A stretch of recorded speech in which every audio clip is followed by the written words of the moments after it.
This is Shalom World Podcast.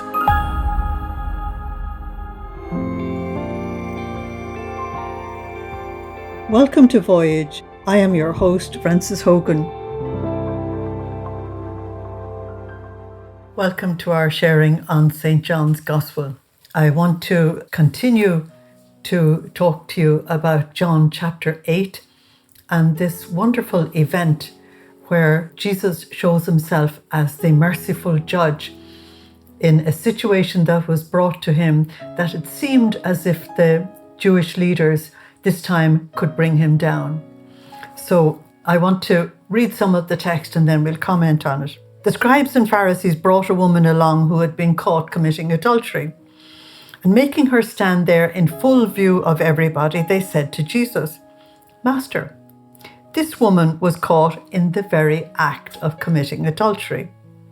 And Moses ordered us in the law to condemn women like this to death by stoning. What have you to say?" This is very, very interesting, and we need to take it step by step because there's an awful lot here. Jesus is on trial, and the woman is on trial as well. So we were told back in verse 2 that when Jesus went into the temple, that all the people went to him. So that means they left all the other rabbis who were full of jealousy and envy that Jesus was getting all the attention. And then suddenly the leadership, the scribes and Pharisees, interfere in the whole thing, and they have absolutely no respect for Jesus. So without his permission, they just barge into the crowd, force the crowd to stand aside, and they get Jesus' full attention. Because after all, they're the leaders. And they have dragged a woman along who was caught committing adultery, and they throw her there in front of Jesus. And in putting her in full view of everybody, now we have to keep looking at these men as the leaders of Israel. They were the teachers of the law, and it seems as if they have the weight of the law on their side. So you and I are going to do a little bit of Sherlock Holmes on them and see, are they really keeping the law? So first of all, let's look at Proverbs 10:12, which says that hatred provokes disputes, but love covers all offenses. And what these men have done is they have exposed this woman and her sin in front of everybody. So they've destroyed her reputation completely. In the eyes of the people, she's dead. And they want her physically dead as well. Okay, watch the contrast in the way Jesus deals with them, the accusers, and also the way that Jesus deals with the woman. So you've got to listen very carefully in this, because this is a trial. And Jesus is put in the position of a judge. And the woman is the accused. And the leaders, the men, are the accusers. And the crowds that have gathered around Jesus, they are the jury. Everybody is involved. Everybody wants to know how Jesus would behave in a situation like this. So, listen carefully to what the men said. "Master," they said, "this woman was caught in the very act of committing adultery." Where were they? Surely an act of adultery is committed in a private house, in a private bedroom. If that was so, and they caught her in the very act of committing adultery, then they have plotted her downfall. This was a trap. And the scholars admit that this was a trap of a jealous husband who probably just wanted to get rid of her and to get another woman. No love or anything. But it's even worse than that. They're now going to use this woman to trap Jesus. And what John wants you to see is that there are two victims here. One is guilty and one is innocent. And in the context of the whole drama of the gospel, you need to understand that the innocent one is going to give his life for the guilty. Now, just remember the day of Yom Kippur.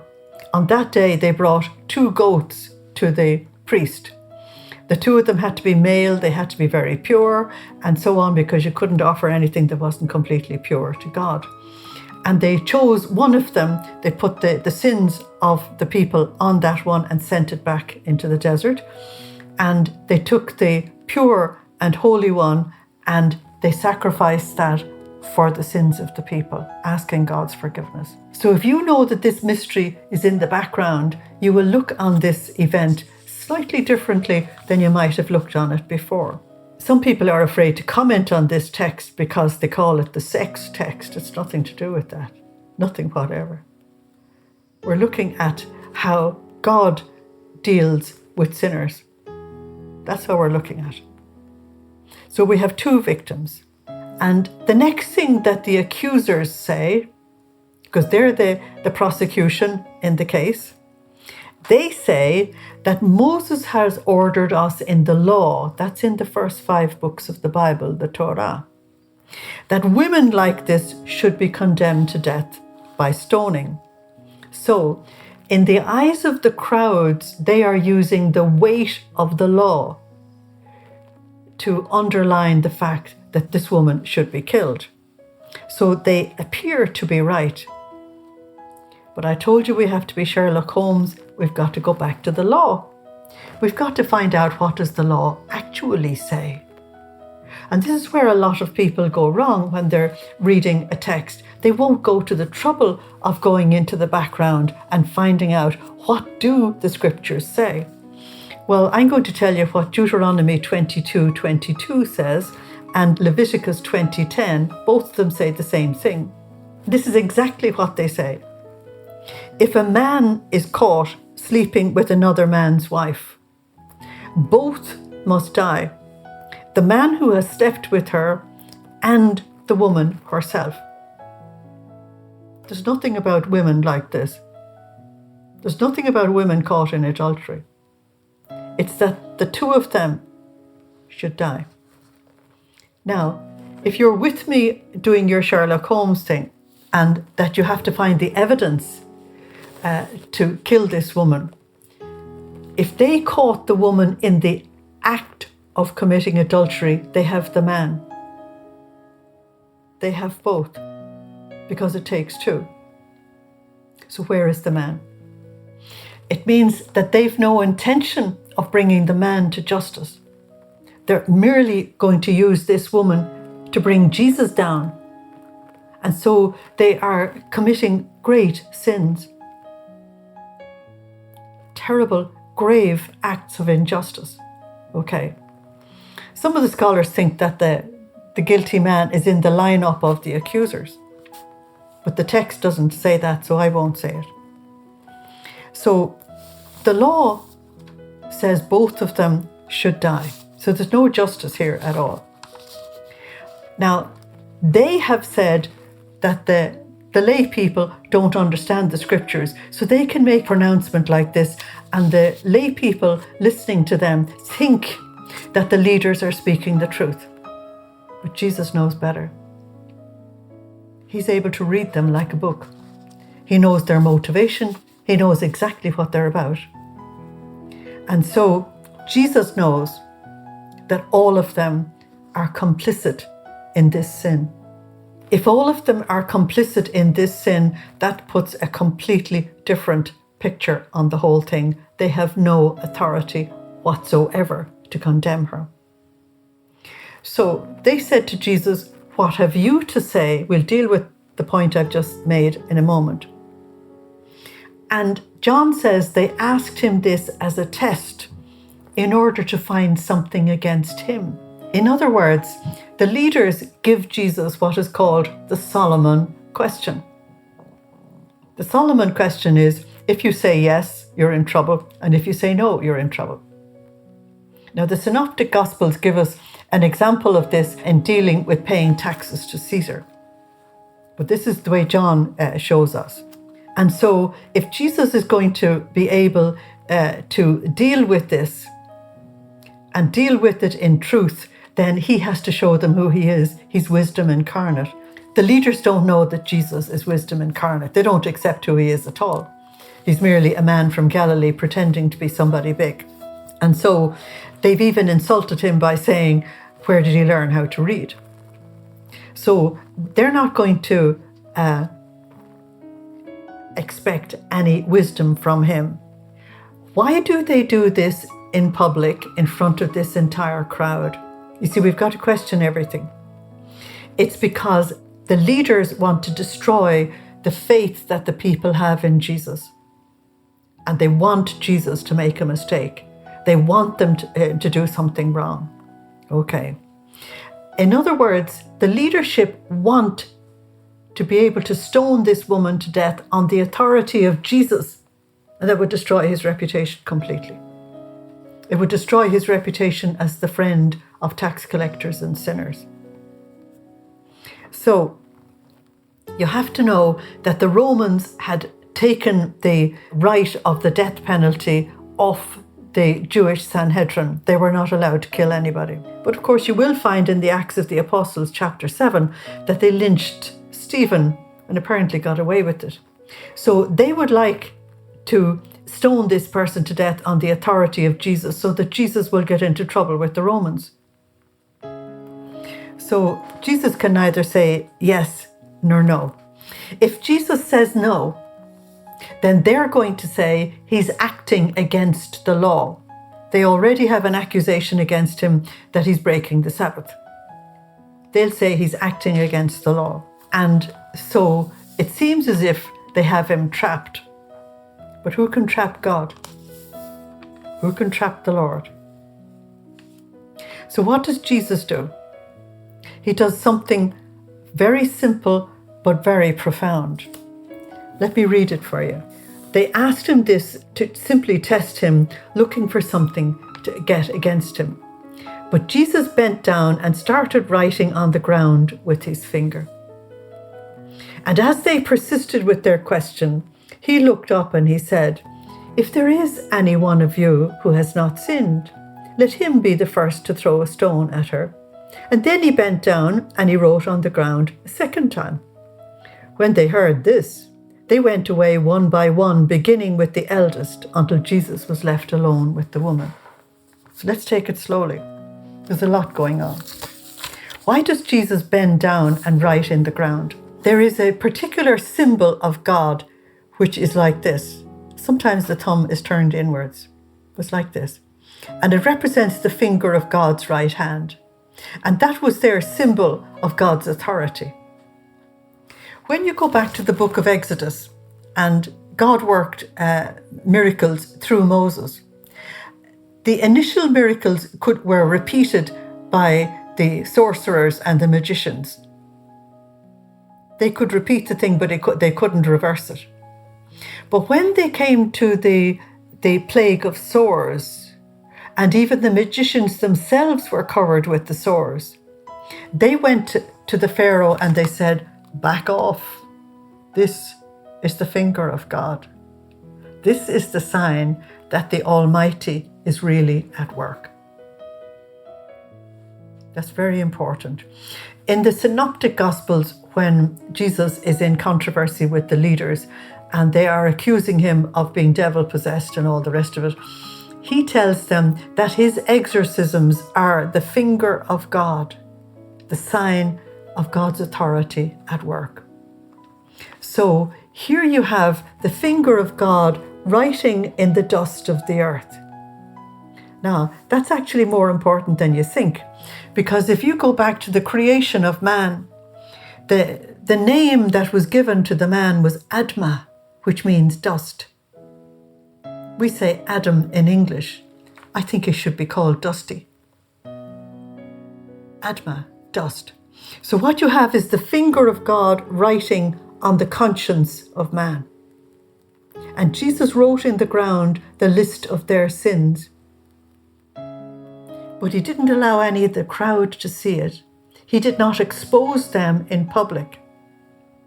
They were not going to lose any reputation from what he was writing in the ground because he only had to rub it with his foot to get rid of it. He was not exposing them. Love covers a multitude of sins. But the finger of God's right hand really was working. Some of the scholars seem to think that Jesus may have written Jeremiah 17:13. O Lord, O hope of Israel, all who forsake you will be put to shame. Those who turn away from you will be written in the dust, because they have forsaken the Lord, the fountain of living water. That prayer actually fits what John is trying to tell us here. And Jesus has already told them, of course, that if they forsake the fountain of living water, that they leave themselves open to justice because they are rejecting the salvation that God has sent to them. Now, you and I are always reading a translation, and it simply says, he started writing in the ground. But if you read this in the Greek it says that he wrote a record against them. That's different. So when Jesus wrote in the ground, he was actually writing their sins. Hence, when he says to them later, can any of you convict me of sin? It's actually terribly important. Okay. And so they persist in this charade of pretending to be the important ones and having the power and the weight of the law behind them for this particular action. Jesus is totally unmoved by that. And so he writes a second time just to make sure they get the message. And eventually he has been forced to judge because they keep accusing. And they will do that when he's on the cross as well. They will still accuse. And so Jesus stood up and he gave the most incredible judgment.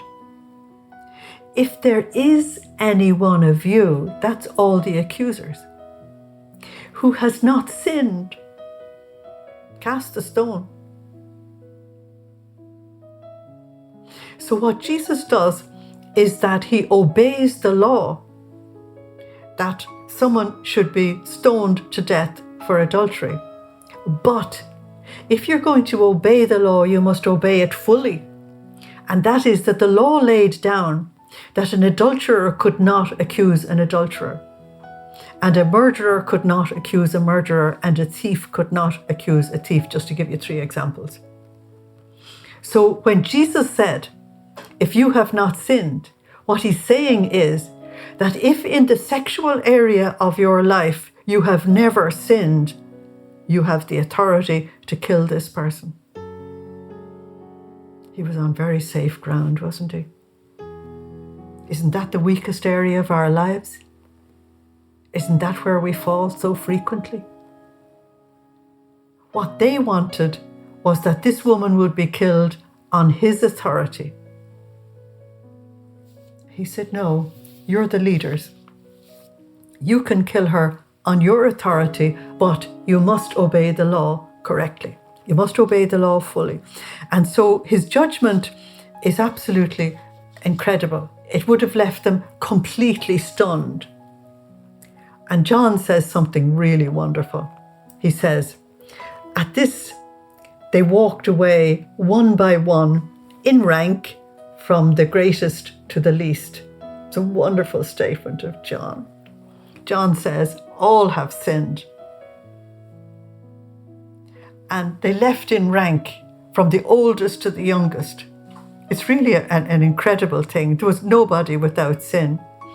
And the youngest would have been the most hot-headed and would want to stay there as long as they could.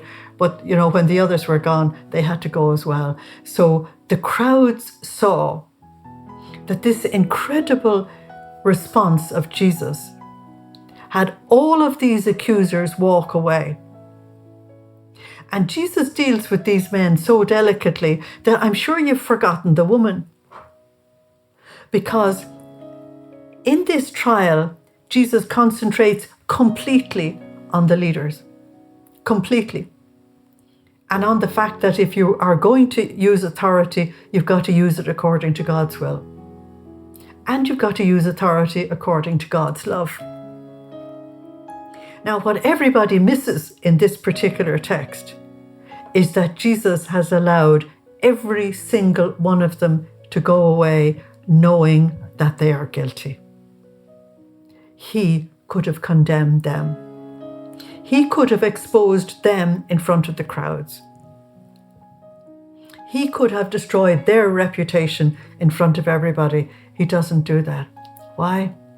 For God so loved the world that he sent his only Son, not to condemn the world, but that through him the world might be saved.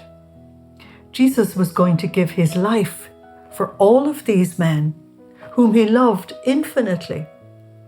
And he wanted all of them to be saved. He didn't want any of them to be destroyed. He belongs to a different world. He belongs to a different level. He belongs to a different kingdom.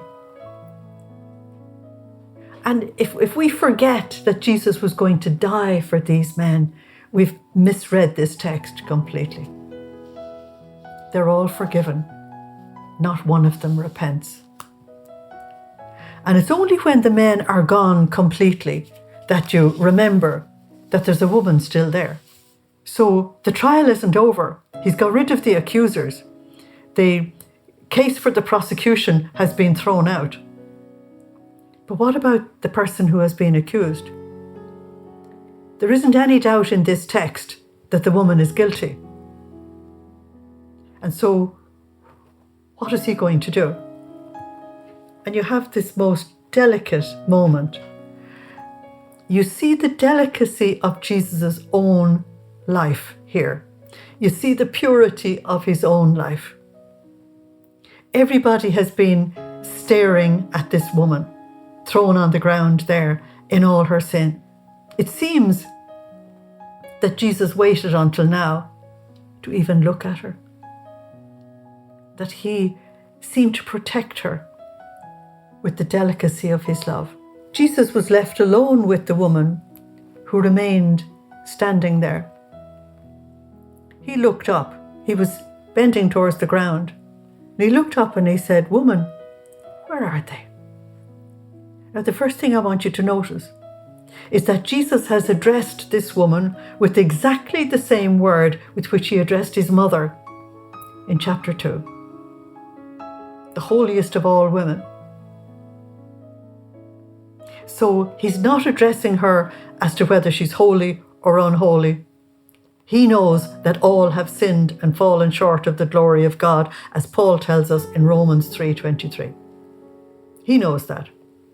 He knows that the men are guilty and the women are guilty and the crowd is guilty and we're all guilty. He knows that. And that he came to give his life for us. But he speaks to her with such respect that he gives her back the dignity that they have robbed from her. He tries to give her back something so that she can begin to live again. He said, "Has no one condemned you?" And she said, "No one, sir." Now, sir is Kyrie, it's Lord. Now that tells you something, that this woman, and listening to all that has gone on, she realizes that this person has got to be the most extraordinary human being she has ever come across. She may not realize he's the Messiah, but she addresses him with respect and reverence. And then verse 11 gives you the most wonderful, wonderful thing. Neither do I condemn you. Jesus didn't come into the world to condemn anybody. And if you go to Matthew chapter 7, he tells us not to condemn anybody. It's not our job. It's not our business. He tells us to love and to forgive and to serve, which is what he did himself. And so he said to her, "Go away and don't sin anymore." Now, the interesting thing is, in this particular text, there appears to be no evidence that the woman actually repented. She may have, but there's no evidence in the text. And there's no evidence in the text that the men actually repented either. So what's John saying? John is saying that whether we accept salvation or reject it, that God loves us infinitely anyway. And that Jesus would give his life for us anyway. It's totally astounding. We do nothing to deserve what God has given to us. Nothing whatever. We cannot deserve this love.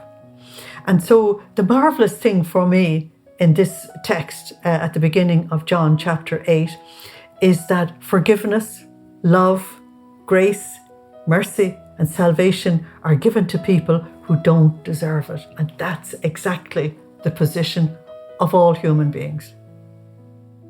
On that day, misera met misericordia. Misery met great mercy.